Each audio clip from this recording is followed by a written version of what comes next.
Hello, good morning दोस्तों। आज हम लोग पढ़ेंगे भारत की नदियों के बारे में। भारत की नदियों के बारे में हम लोग पढ़ेंगे। तो देखते हैं उत्तर भारत की नदियाँ और दक्षिण भारत की नदियाँ। तो अगर हम लोग नदियों मतलब पूरे भारत की नदियों को एक वीडियो में देखें तो ये कुछ लंबा वीडियो हो जाएगा। तो हम लोग क्या करेंगे कि वीडियो को दो पार्ट में बनाएंगे, एक उत्तर भारत की नदियों को और एक दक्षिण भारत की नदियों को। तो उत्तर भारत की नदियाँ देखिए, लोग भारत का मानचित्र बनाते हैं। ये देखिए भारत का मानचित्र हमारा, मान लीजिए रफली हो गया ऐसे ही।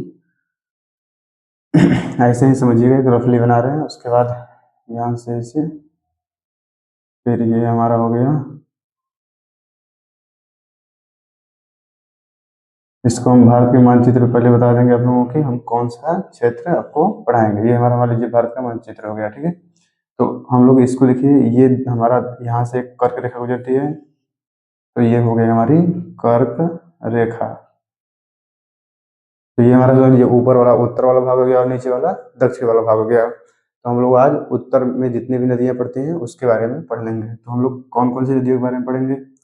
एक हमारा यहाँ पे पाया जाता है ब्रह्मपुत्र, ये सिंधु नदी तंत्र। इसको हम लोग आज पढ़ेंगे सिंधु नदी तंत्र के बारे में। फिर यहाँ पे एक नदी तंत्र पाया जाता है ऐसे, ये हमारा होता है ब्रह्मपुत्र नदी तंत्र। तो हम लोग ब्रह्मपुत्र नदी तंत्र के बारे में भी पढ़ेंगे। और नीचे हमारा एक यहाँ से नदी ऐसे निकल के यहाँ पे मिलती है, ये हमारा होता है गंगा नदी तंत्र। ये हमारा हो गया गंगा नदी तंत्र। और ये हमारा हो गया ब्रह्मपुत्र नदी तंत्र। और ये हमारा हो गया सिंधु नदी तंत्र, ठीक है। तो हम लोग तीनों नदियों के बारे में बारी बारी से पढ़ लेंगे कि इनकी सहायक नदियाँ कौन सी हैं, ये नदियाँ कहाँ से निकलती हैं, अपना जल कहाँ पे विसर्जित करती हैं। तो इनके बारे में हम बारी बारी से पढ़ते हैं। और ये नीचे की नदियों के बारे में हम लोग, जो इधर का बचता है ये कर्क रेखा के नीचे वाली नदियाँ, ये यहाँ तक नहीं, उसके ऊपर ही समझिएगा यहाँ तक। तो कर्क रेखा के नीचे जितनी भी नदियाँ बसती हैं ये वाली भाग में, इसको हम लोग अगले वीडियो में देख लेंगे। तो यहाँ पे हमारा दक्षिण भारत की नदी हो जाएंगी। इधर दक्षिण भारत में कौन कौन सी नदी आ जाएंगी, जैसे गोदावरी, कृष्णा, कावेरी, नर्मदा, ताप्ती, ये सब नदियों के बारे में हम कल पढ़ लेंगे, यानी अगली वीडियो में।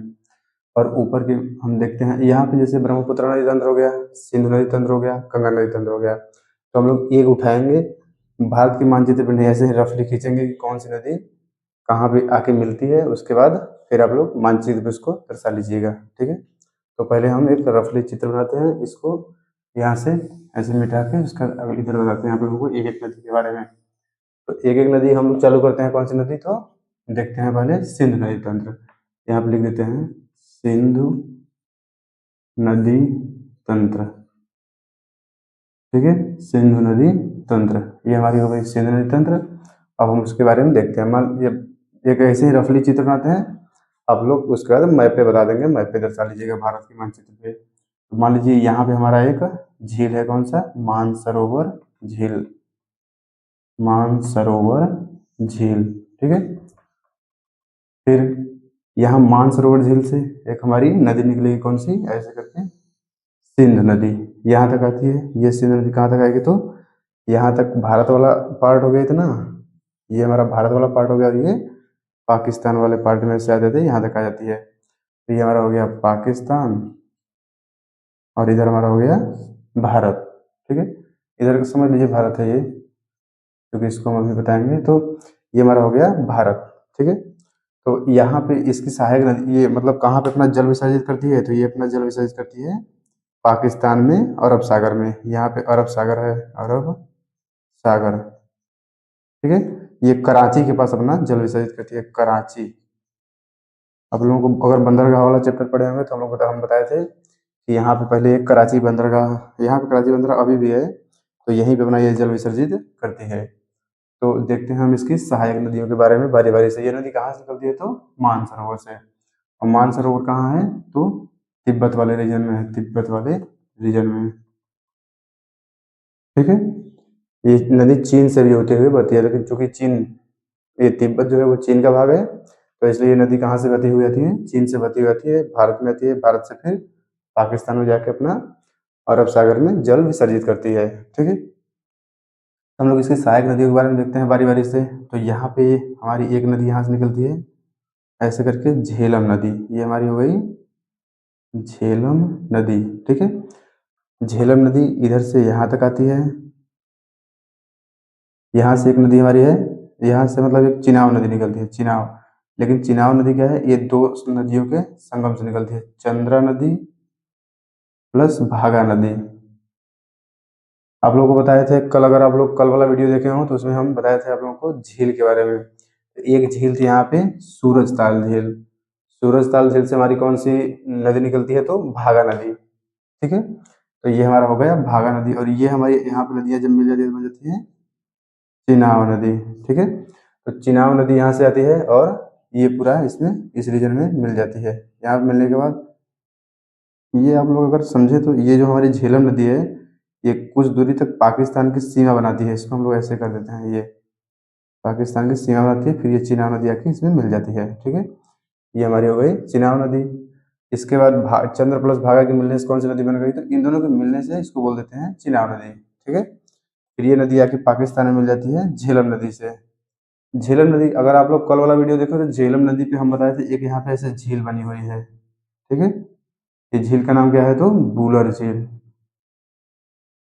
बूलर झील। तो बूलर बूलर झील यहाँ पे कहाँ है, झेलम नदी के किनारे पे स्थित है। ठीक है, ये इसी के रास्ते पे, मतलब जब ये नदी यहाँ से चलती है तो इसमें भी, यहाँ भी एक तरह से गोखुर झील समझ लीजिए इसको है, क्योंकि नदी से, लेकिन अभी ये मतलब गोखुर झील एकदम अलग नहीं हो पाई है, तो इसलिए हम लोग उसको गोखुर झील में गिनती नहीं करते, लेकिन है उसी टाइप की झील। ठीक है, तो ये हमारी हो गई झेलम नदी, और उसके बाद चिनाव नदी। और फिर हम आते हैं नीचे से, अगर इसको देखें, ये ऊपर से गया इसकी देखिए 5 नदी तंत्र बताएंगे, इसकी सहायक नदियाँ ये सभी यहाँ पे आके मिलेंगे, फिर एक नदी इसमें आके मिल जाएगी, किसमें, तो सिंधु नदी तंत्र में।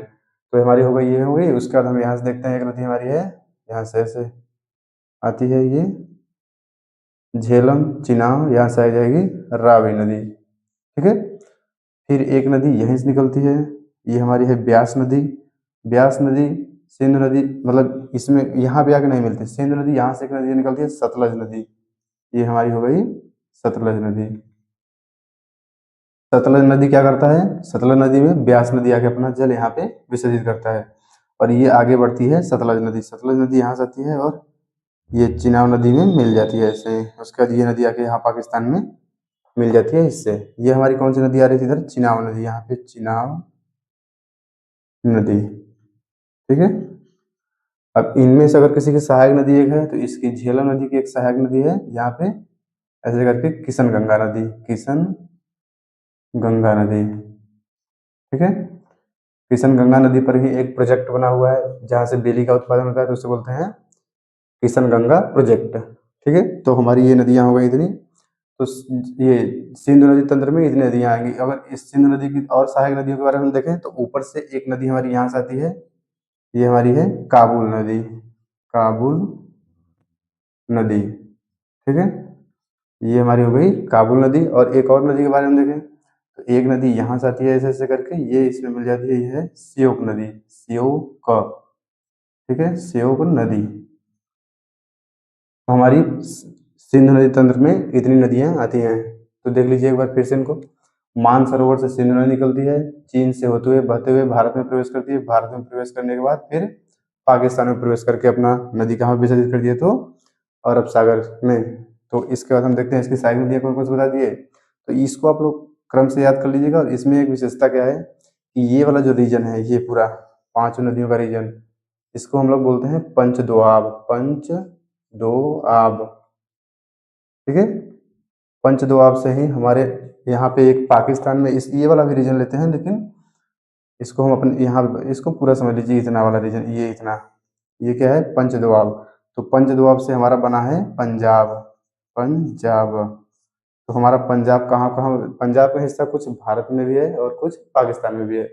पहले क्या था कि जब भारत और पाकिस्तान आज़ाद नहीं हुए थे 1947 के समय, तो ये पंजाब वाला रीजन यहाँ भी था और यहाँ भी था पूरे में। जब भारत का बंटवारा हुआ भारत और पाकिस्तान का, तो कुछ पंजाब का हिस्सा चला गया पाकिस्तान के पास और कुछ पंजाब का हिस्सा रह गया भारत के पास।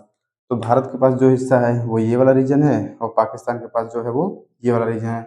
और इसका नाम कैसे पड़ा है, तो इसी के 5 नदियों के क्षेत्र को पंच दोआब कहते हैं। 5 नदियों का जो ये क्षेत्र है उसे पंच दोआब कहते हैं, और इसी के नाम से रख दिया गया इसका नाम पंजाब, पंजाब। ठीक है, तो ये हमारी नदी हो गई है कौन सी, तो सिंधु नदी तंत्र। इसको आप लोग नोट कर लीजिए, उसके बाद हम लोग अगली नदी के बारे में बताते हैं।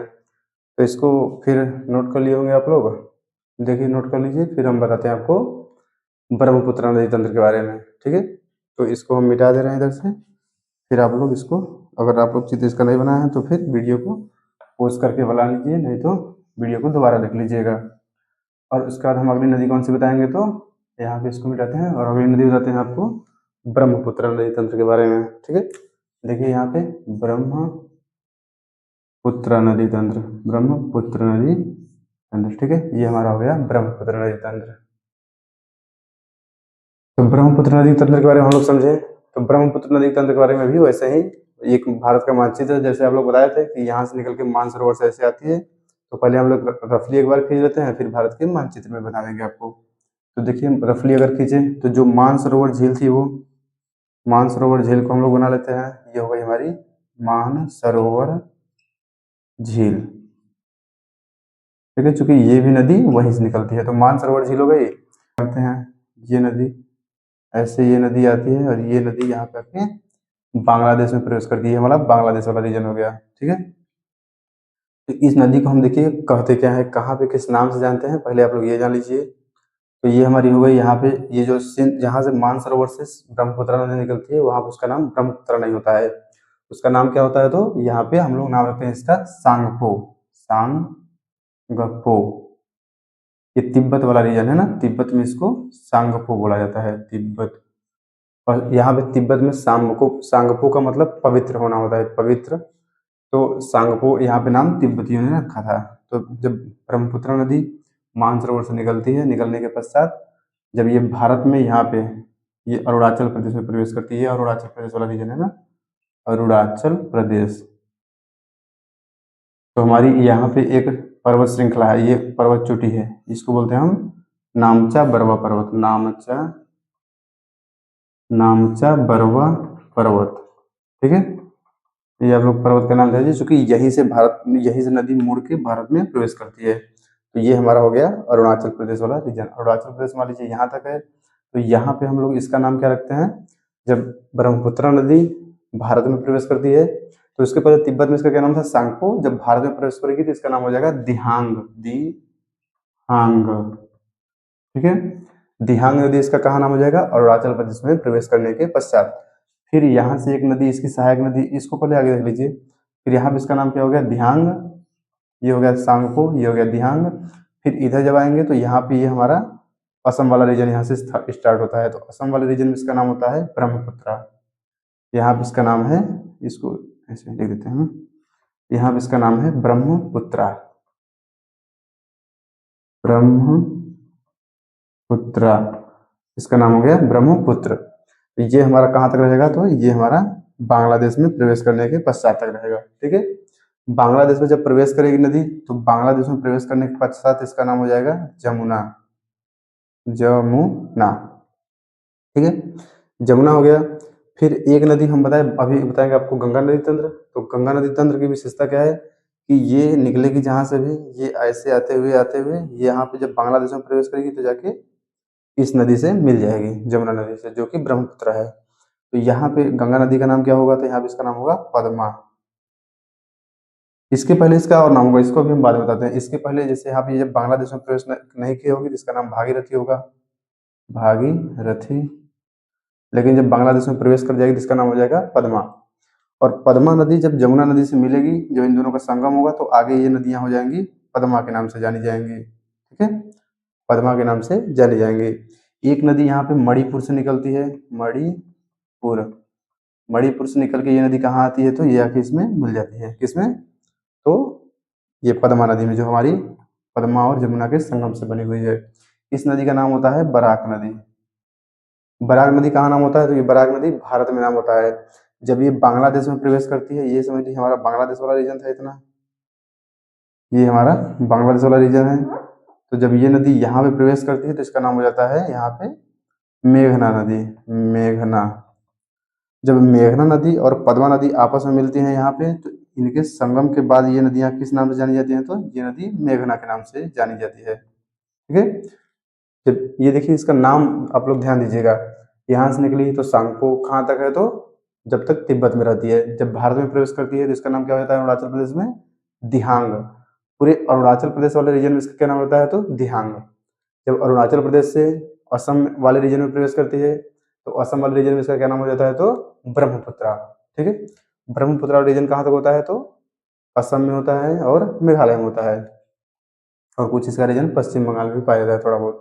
तो यहाँ से जब ये नदी आती है फिर प्रवेश करती है कहाँ पे, बांग्लादेश में। जब बांग्लादेश में, ये बांग्लादेश वाला रीजन हमारा हो गया मान लीजिए, तो जब बांग्लादेश में प्रवेश करेगी तो बांग्लादेश में प्रवेश के पश्चात इसका नाम क्या हो जाएगा, बांग्लादेश में इसका प्रवेश जब हुआ तो इसका नाम हो जाएगा जमुना।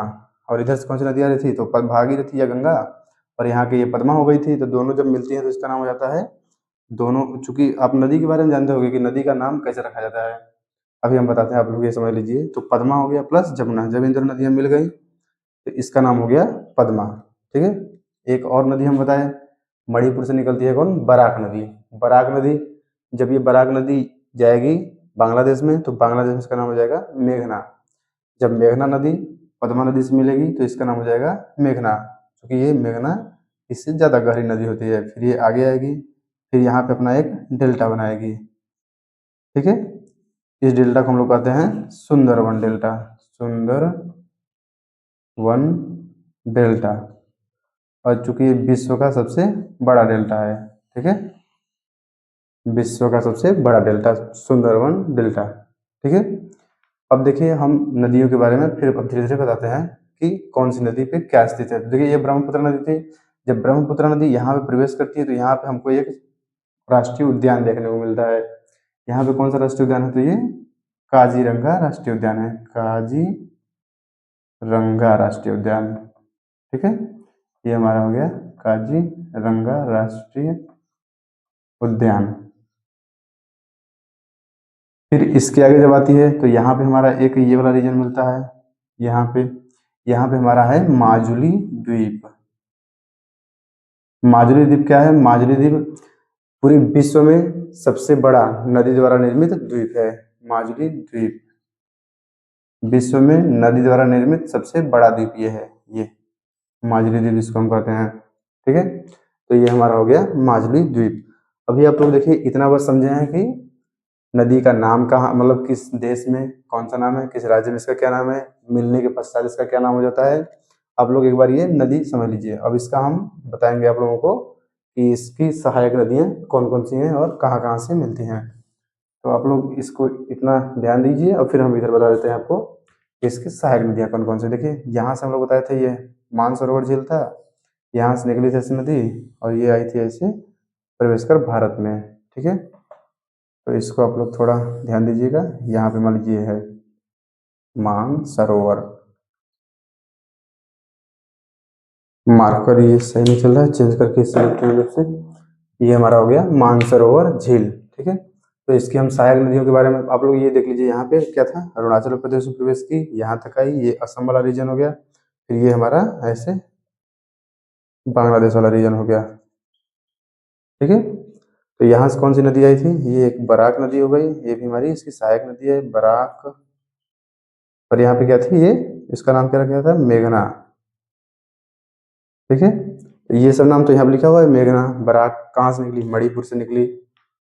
मणिपुर एक राज्य है हमारा, मणिपुर। ठीक है, अब इसकी हम सहायक नदियों की बात करें तो हम अरुणाचल प्रदेश में देख लेते हैं कौन कौन सी सहायक नदियां हैं। तो अरुणाचल प्रदेश में यहाँ पे इसका नाम क्या था, दिहांग। यहीं पे इसकी एक नदी आती है, इसकी सहायक नदी दिवांग, दिवांग। ठीक है, एक इसकी सहायक नदी हो गई दिवांग।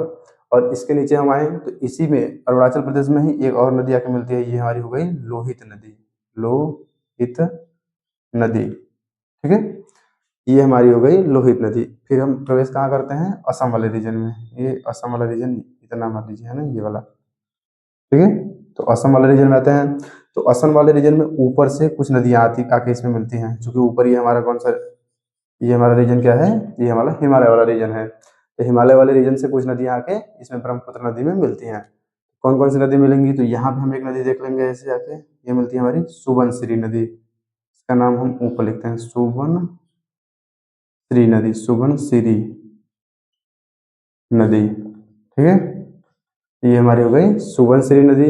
इसके आगे हम आते हैं तो यहीं पे एक नदी और निकलती है, यहाँ से आके है मानस नदी। मानस, इसका नाम यहाँ लिखते हैं मानस, मानस नदी। ठीक है। और यहाँ पे पाकिस्तान, ये बांग्लादेश वाले रीजन में यहाँ से एक नदी निकलती है, ये आती है ऐसे ऐसे करके यहाँ पे, ये हमारी हो गई तिस्ता नदी। तिस्ता, तिस्ता नदी आके मिल जाती है ब्रह्मपुत्र यानी बांग्लादेश वाले जमुना वाले रीजन में। ठीक है। तो हम ये उत्तर से आके मिलने वाली नदियों के नाम बता दिए।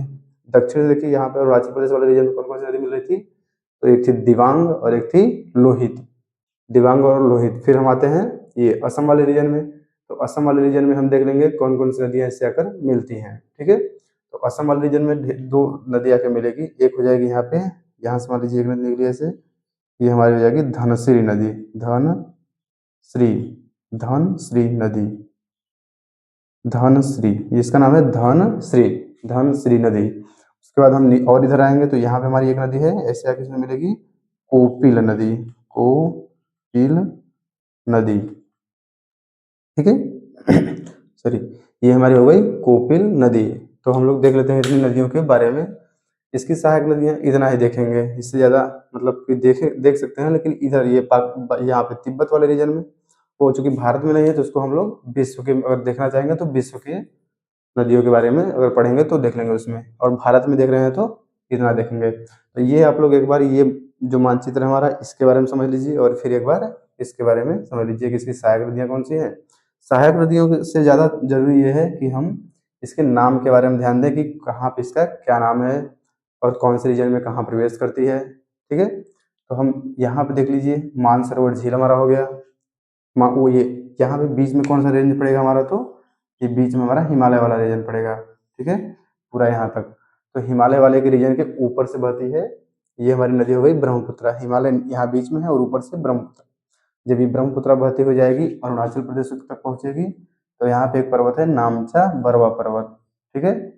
ये नामचा पर्वत जो है, देखिए यहाँ पे नाम लिखे हैं इसका नाम नामचा बरवा पर्वत। नामचा पर्वत से जब ये भारत में प्रवेश करेगी तो यहाँ पे भारत का कौन सा राज्य पड़ेगा, अरुणाचल प्रदेश। तो अरुणाचल प्रदेश में जब ये प्रवेश करती है तो इसका नाम क्या रखा जाता है, दिहांग नदी। ठीक है, दिहांग नदी यहाँ पे हो गया। जब ये यहाँ पे इसका नाम दिहांग नदी हो गया तो फिर ये क्या करेंगे कि भारत में देखिए ये सांगपो नदी हो गई, ये दिहांग नदी हो गई, ये ब्रह्मपुत्र नदी हो गई, और ये जमुना नदी हो गई। आगे मेघना हो गया, ये पद्मा हो गया, आगे मेघना हो गया, और ये फिर जाके अपना यहाँ पे बंगाल की खाड़ी में अपना जल विसर्जित करेगी। तो यहाँ से चली फिर यहाँ आई दिहांग में, दिहांग नदी यहाँ पे हो गई, फिर ये दिहांग कहाँ तक आएगी, तो असम तक आएगी। असम वाले रीजन में पहुंचने के पश्चात इसका क्या नाम हो जाएगा, तो ब्रह्मपुत्र। जब ब्रह्मपुत्र नदी बहते हुए भारत के अनेक क्षेत्रों से बहते हुए जब बांग्लादेश में प्रवेश करेगी, तो बांग्लादेश में प्रवेश के पश्चात इसका नाम हो जाएगा जमुना नदी। ठीक है। और जमुना नदी जब भारत से मतलब आगे बढ़ेगी, और जब भारत से एक नदी आती है जो कि गंगा के नाम से प्रसिद्ध है, यहाँ पे इसका नाम भागीरथी होता है। जब बांग्लादेश में प्रवेश करती है तो इसका नाम पद्मा हो जाता है, और जब पद्मा नदी और जमुना नदी दोनों आपस में मिलती हैं तो इसका नाम पद्मा हो जाता है। और पद्मा नदी जब आगे बढ़ती है तो मणिपुर से एक आती हुई नदी बराक, जो कि बांग्लादेश में मेघना के नाम से जानी जाती है, जब ये पद्मा नदी और मेघना नदी आपस में मिलती हैं तो इसका नाम हो जाता है मेघना। मेघना नदी जाके आगे अपना जल बंगाल की खाड़ी में विसर्जित करती है, और यहाँ पे एक डेल्टा का निर्माण होता है। इस डेल्टा के निर्माण को हम लोग क्या बोलते हैं, डेल्टा को सुंदरवन का डेल्टा। ठीक है। तो ये हमारी हो गई कि नदी की मतलब कि बता दिया आप लोगों को कि नदी का कहाँ क्या नाम है। देखिए आप लोग ऐसे मतलब 2-3 कलर का पेन लीजिए और यहाँ पे लिख लीजिए, जो मतलब पहले एक नाम लिख दीजिए सब कुछ, फिर इसको टिक कर दीजिए कि कहाँ किसका क्या नाम है। जैसे यहाँ पे सांगपो, यहाँ पे दिहांग, यहाँ पे ब्रह्मपुत्र, यहाँ पे जमुना, यहाँ पे पद्मा, यहाँ पे मेघना। ठीक है। और हम सहायक नदियों के बारे में बता ही दिए हैं। सहायक नदी के बारे में अगर हम लोग देखें तो सहायक नदी कहाँ से, पहले यहाँ से निकलेगी मानसरोवर से, मानसरोवर से निकलने के पश्चात इसकी सहायक नदी इधर यहाँ पे जब प्रवेश करेगी हमारे भारत में, क्योंकि हम लोग भारत के नदियों के बारे में पढ़ रहे हैं, तो यहाँ पे एक नदी इसकी सहायक नदी है दिहांग, ये दिवांग, और ये एक लोहित, फिर नीचे से धनश्री, फिर कोपिल, और ऊपर से सुबनश्री, मानस और तिस्ता। ये इसका क्रम यही है, पहले सुबनश्री है, फिर मानस है, फिर तिस्ता है, नीचे से पहले धनश्री है, फिर कोपिल है। ठीक है, इसका क्रम यही है। तो हम लोग इतनी नदियों के बारे में जान लिए। ये हमारा हो गया ब्रह्मपुत्र नदी तंत्र। ठीक है, आप लोग इसको नोट डाउन कर लेंगे, और फिर हम इसको अब देख लीजिए, नोट डाउन कर लीजिए, फिर हम इसको आगे बताते हैं आप लोगों को गंगा नदी तंत्र के बारे में। तो इतना हो गया, हम फिर गंगा नदी तंत्र पे आते हैं। आप लोग इसको लिख लीजिएगा, नहीं लिखे होंगे तो वीडियो को पॉज कर लीजिएगा और लिख लीजिएगा, नहीं तो फिर वीडियो को दोबारा लिख के लिख लीजिए। फिर हम आ जाते हैं कौन से नदी वाले के कौन सा नदी तंत्र देखते हैं, तो गंगा नदी तंत्र, चूंकि 2 नदियाँ हो गई हमारी। फिर हम आ जाते हैं गंगा नदी तंत्र के बारे में। गंगा नदी तंत्र थोड़ा बड़ा होगा, तो हम लोग देख लेते हैं गंगा नदी तंत्र। हम लोग थोड़ा जल्दी करेंगे क्योंकि वीडियो ज़्यादा लंबा हो जाएगा, तो ज़्यादा लंबा नहीं करेंगे हम लोग वीडियो को, जल्दी जल्दी थोड़ा देखते हैं। तो देखेंगे हम यहाँ पे एक नदी हमारी है, यहाँ से हमारी मान लीजिए भागीरथी निकलती है, ये गंगोत्री से, गंगोत्री, ठीक है। गंगोत्री से हमारी कौन सी नदी निकलेगी, तो भागीरथी। ये नदी ऐसे निकलते हुए जाएगी, ये नदी यहाँ पे, और फिर यहीं से एक नदी हमारी निकल जाएगी ऐसे, ये बांग्लादेश में चली जाएगी और ये हमारी पश्चिम बंगाल में चली जाएगी। अब हम देखिए इसका नाम देखते हैं, तो इसका नाम हम लोग रख देते हैं हुगली नदी, हुगली, ठीक है। और ये भारत में, जब बताया आपको कि जब ये यहाँ पे पश्चिम बंगाल में प्रवेश करेगी और जब हुगली नदी अलग होगी इससे, तो इसका नाम हो जाएगा भागीरथी, भागीरथी, ठीक है। ये हमारी हो गई भागीरथी। और जब ये इस रीजन में आएगी, जो कि ये हमारा बांग्लादेश वाला रीजन है, तो बांग्लादेश वाले रीजन में जब ये प्रवेश करेगी तो इसका नाम क्या हो जाएगा, यहाँ से पद्मा। आपको अभी उसमें ब्रह्मपुत्र वाले क्षेत्र में बताया, तो ये हो गई पद्मा। फिर हम इधर वाले रीजन में आ जाते हैं फिर से और देखते हैं इसकी सहायक नदियाँ कौन सी हैं, कहाँ। तो ये हमारा हो गया एक रीजन, और यहाँ पे हम देखेंगे एक हमारी नदी है, इसके भी सहायक नदियों के बारे में ऊपर से ढेर सारी हैं, तो बताते हैं। यहाँ पे हमारा एक है यमुनोत्री, यमुनोत्री, यहाँ से निकलती है हमारी यमुना नदी, ठीक है। यमुनोत्री ग्लेशियर होता है, ये गंगोत्री ग्लेशियर है, ग्लेशियर, क्योंकि कहाँ पे है ये, तो उत्तराखंड में है, उत्तराखंड। और ये हमारा यमुनोत्री ग्लेशियर है, तो यहाँ से हमारी नदी निकलती है कि यमुना नदी ऐसे आती है और यहाँ पे आके मिल जाती है इससे। यहाँ पे ये कौन सा स्थान है, तो ये हमारा प्रयागराज है, यानी इलाहाबाद, प्रयागराज इसको लिख लीजिए, चूंकि इसका नाम चेंज कर दिया गया है, प्रयागराज, ठीक है। तो यमुना नदी हमारी चली यहाँ से और आ गई कहाँ पे, प्रयागराज तक, ठीक है। हम लोग ये गंगा नदी की सबसे बड़ी सहायक नदी कौन सी है, तो यमुना नदी है। गंगा नदी की सबसे बड़ी सहायक नदी यमुना नदी है। अब यमुना नदी की सहायक नदियों के बारे में एक बार देख लेंगे, फिर हम गंगा नदी की सहायक देखेंगे इस यमुना की। तो यमुना में एक नदी यहाँ से ऐसे निकलती है, इससे आगे मिल जाती है, ये है हमारी चंबल नदी, चंबल। फिर एक और नदी है यहाँ से आके इसमें मिलती है, इसका नाम है सिंध नदी, सिंध। एक और नदी है यहाँ पे, इससे आगे मिलती है, ये हमारी है बेतवा नदी, बेतवा, बेतवा नदी। फिर एक नदी और यहाँ पे, ये हमारी है केन नदी। आप लोग नाम सुनेंगे केन बेतवा प्रोजेक्ट, जहाँ पे घड़ियालों का संरक्षण किया जाता है, तो यहीं पे है हमारा केन बेतवा प्रोजेक्ट। इन दोनों को आपस में नदियों को जोड़ दिया, ये जोड़ा पाया गया है क्योंकि इन दोनों नदियों में पानी का मात्रा कम ज़्यादा होता रहता है, तो इन दोनों नदियों में मतलब घड़ियाल पाए जाते हैं, तो घड़ियाल की मतलब मृत्यु ना हो या घड़ियालों की संख्या मतलब कम ना हो, इसलिए यहाँ पे एक हम लोग नदी, ये नदी जोड़ो परियोजना चालू किए हैं, और इसके द्वारा एक नहर द्वारा इन दोनों नदियों को आपस में जोड़ दिया गया है, जिससे कि इस नदी का पानी इसमें और इस नदी का पानी इसमें पहुंचाया जा सके। तो इन दोनों नदियों में पानी की कम मतलब मात्रा कम नहीं हो पाती और घड़ियाल यहाँ पे जिंदा रहते हैं। तो ये हमारी हो गई केन बेतवा प्रोजेक्ट, केन बेतवा प्रोजेक्ट। यहाँ पे किसका संरक्षण होता है, तो घड़ियालों का संरक्षण होता है, ठीक है। तो यहाँ पे हम लिख दे रहे हैं घड़ियालों का संरक्षण, ये हमारी हो गई केन बेतवा प्रोजेक्ट, घड़ियालों का संरक्षण, ठीक है। ये हमारा हो गया केन बेतवा प्रोजेक्ट। आप लोग नदी के बारे में देख लिए इतना। फिर इसी की एक नदी यहाँ पे है, ये एक नदी ऐसे आती है यहाँ पे मिलती है, इसका नाम है टोन्स नदी, नहीं टोन्स नहीं, इसका नाम हम लोग देखेंगे अभी। तो इसका नाम आ जाएगा टोन्स थी एक इसका नाम अभी बताते हैं, नहीं इसका नाम हिंडन नदी है, हिंडन, हिंडन, ठीक है। ये हमारी हो गई हिंडन नदी। तो यहाँ पे हो गई हिंडन नदी, और ये हमारी 4 नदियां हैं, कौन सी, चंबल, सिंध, बेतवा, केन, चंबल, सिंध, बेतवा, केन, ठीक है। आप लोग अगर इसको 3-4 बार नाम बोलेंगे तो आपको ये नाम याद आ जाएगा कौन सा नाम है, तो ऐसे क्रम से याद कर लीजिए एक बार, चंबल, सिंध, बेतवा, केन, चंबल, सिंध, बेतवा, केन, चंबल, सिंध, बेतवा, केन। अगर आप लोग 3-4 बार 5 बार बोलेंगे तो ये नाम आपको याद हो जाएगा। और ऊपर से तो एक ही नदी है, कौन सी है, तो हिंडन नदी। ठीक है, अब हम लोग आते हैं ऊपर वाले रीजन में। इसको यहाँ पे मिटाते हैं थोड़ा, और यहाँ पे देखते हैं हमारी ढेर सारी नदियाँ मिलती हैं तो गंगा नदी का निर्माण होता है। अगर हम लोग यहाँ पे देखें तो हमारी यहाँ पे एक है, यहाँ से एक नदी निकलती है ऐसे, अलकनंदा। ये पूरी नदी यहाँ से यहाँ तक इसका नाम है अलकनंदा। ठीक है, अलकनंदा। इस अलकनंदा नदी में ढेर सारी नदियाँ आके मिलती हैं, और उसके संगम मिलने के पश्चात ये नदी यहाँ पे जब अलकनंदा, और ये भागीरथी नदी हमारी है ना, भागीरथी, भागीरथी नदी और ये अलकनंदा नदी मिलती है, जिस संगम को बोलते हैं देवप्रयाग, देवप्रयाग। और देखिए यहाँ पे जब ये यमुना नदी मिली और ये गंगा नदी मिली तो इसका नाम क्या हो गया, यहाँ पे प्रयागराज है, इसका नाम रखा गया प्रयागराज। ठीक है, अब हम लोग देखते हैं अलकनंदा नदी में कौन कौन सी नदियाँ मिलती हैं। तो हम देखते हैं यहाँ पे एक नदी हमारी आके मिलेगी इससे, ये हमारी है धौली गंगा नदी, धौली गंगा। ठीक है, ये हमारी हो गई धौली गंगा। फिर उसके आगे हम जाएंगे आगे तो यहाँ पे एक हमारी नदी आएगी, ये है मंदाकिनी नदी, मंदाकिनी। ठीक है, ये हमारी हो गई मंदाकिनी नदी। ये आप लोग एक बार इसको देख लीजिए कौन कौन सी नदी मिली है, धौली गंगा, मंदाकिनी। उसके बाद यहाँ नीचे आएंगे तो हमारी एक नदी और आ जाएगी यहाँ पे, ये हमारी हो गई पिंडार नदी, पिंडार। इसको इधर से भी हम लोग सहायक नदियाँ बनाएंगे तो यही लिखते हैं पिंडार। ठीक है, हमारी हो गई कितनी, तो धौली गंगा, मंदाकिनी, पिंडार। ये यहाँ पे मंदाकिनी नंदाकिनी लिख लीजिए, क्योंकि मंदाकिनी इस साइड से आएगी अभी, ये हो गई नंदाकिनी। फिर हमारी एक नदी यहाँ पे आ गई ऐसे ऐसे, ये हमारी हो गई मंदाकिनी, इसको हम यहाँ पे लिखते हैं मंदाकिनी।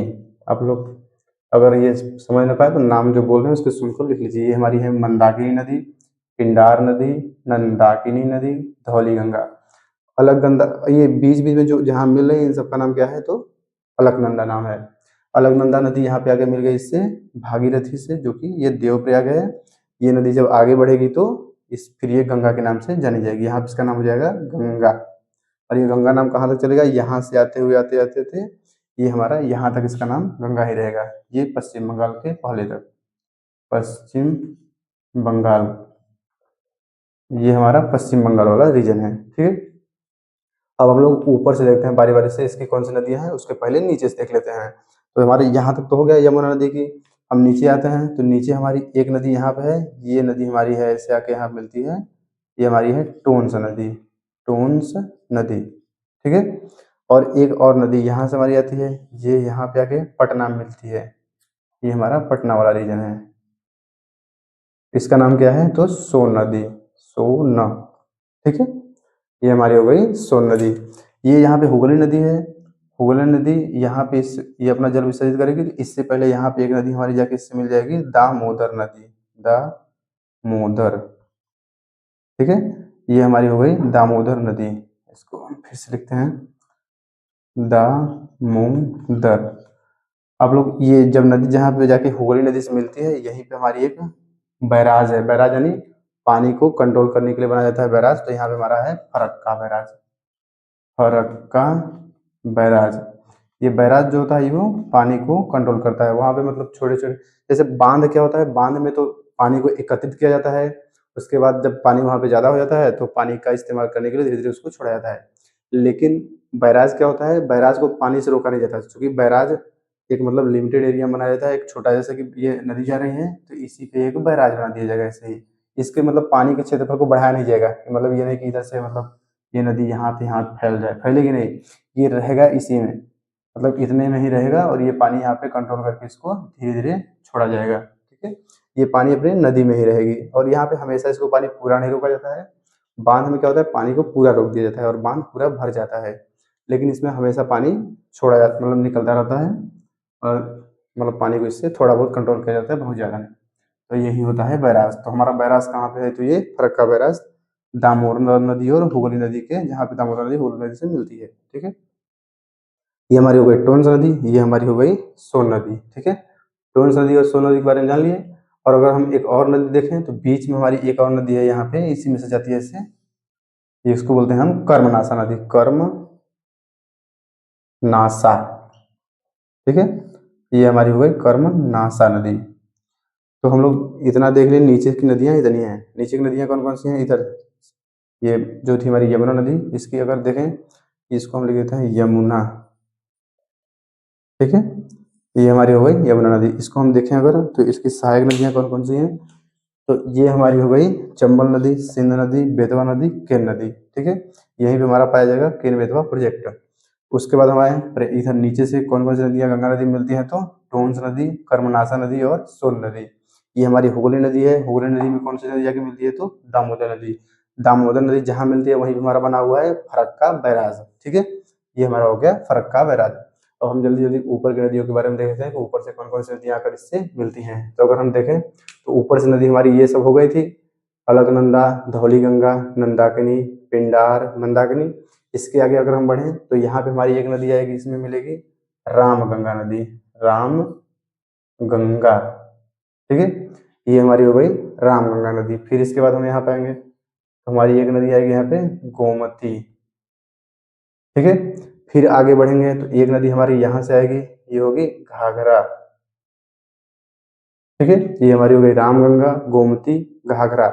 इसके आएंगे आगे आएंगे तो ये हमारी हो जाएगी गंडक, गंडक, ठीक है। ये गंडक हो गई। गंडक के आगे आएंगे तो एक हमारी ऐसे ऐसे करके नदी आती है, ये हमारी हो गई कोसी। कोसी को बिहार का शोक भी कहा जाता है। और ये नदी जहाँ से निकलती है, यहाँ पे नदियाँ, मतलब इसमें 7 नदियाँ के, 7 नदियों का ये संगम होता है। मतलब 7 नदी का ये मतलब पूरा मिला कर इसका पानी बनता है। इसको कभी कभी सप्तकोसी के नाम से भी जाना जाता है। इसको लिख देते हैं सप्तकोसी। और इस सप्तकोसी को बिहार का शोक बोलते हैं। मतलब जब ये बिहार में प्रवेश करती है इसका नाम हो जाता है कोसी, और कोसी को बिहार का शोक बोला जाता है। क्योंकि ये नदी हमेशा विसर्पित होती रहती है, ऐसे मतलब वो आप इस नदी में हमेशा मतलब हर वर्ष बाढ़ की संभावना बनी रहती है। तो इसलिए इसका नाम होता है सप्त, यहाँ पे कोसी को बोलते हैं बिहार का शोक, ठीक है। तो हम लोग इन्हीं नदियों के बारे में जान लिए। और ये देखिए यहाँ पे जो पटना हो गया, और ये गंडक नदी जहाँ मिलती है यहाँ पे छपरा है, ये छपरा वाला स्थान है ना, ये छपरा वाला स्थान है, बिहार का एक स्थान है छपरा। तो इतना हम पढ़ लिए कि हमारा ये हो गया नदी, गंगा नदी तंत्र की मतलब गंगा नदी। इस पे अगर हम लोग एक लोग और देखें, एक हम लोग मतलब जो ये नदी हमारी है गंगा नदी, यहाँ प्रयागराज है। तो प्रयागराज से एक हम बनाते हैं नेशनल वाटरवे, जिसपे नावों को चलाया जाता है। तो ये हमारा नेशनल वाटरवे यहाँ तक है। तो ये हमारा हो गया नेशनल वाटरवे, ठीक है। ये नेशनल वाटरवे फर्स्ट है, ठीक है। इसको हम लिख देते हैं यहाँ पे नेशनल वाटरवे फर्स्ट। इसका मतलब राष्ट्रीय जलमार्ग प्रथम या राष्ट्रीय जलमार्ग फर्स्ट, राष्ट्रीय जलमार्ग एक। और 2 ब्रह्मपुत्र नदी था, उसको बताया नहीं हम लोग। तो ये देख लीजिए कि यहाँ से यहाँ तक, प्रयागराज से लेकर यहाँ तक हल्दिया तक, ये हल्दिया है यहाँ पे ना, हल्दिया एक स्थान है, हल्दिया यहाँ तक है। प्रयागराज से हल्दिया तक हमारा कौन क्या है? तो नेशनल वाटरवे फर्स्ट। तो ये हमारी गंगा नदी तंत्र कंप्लीट होती है।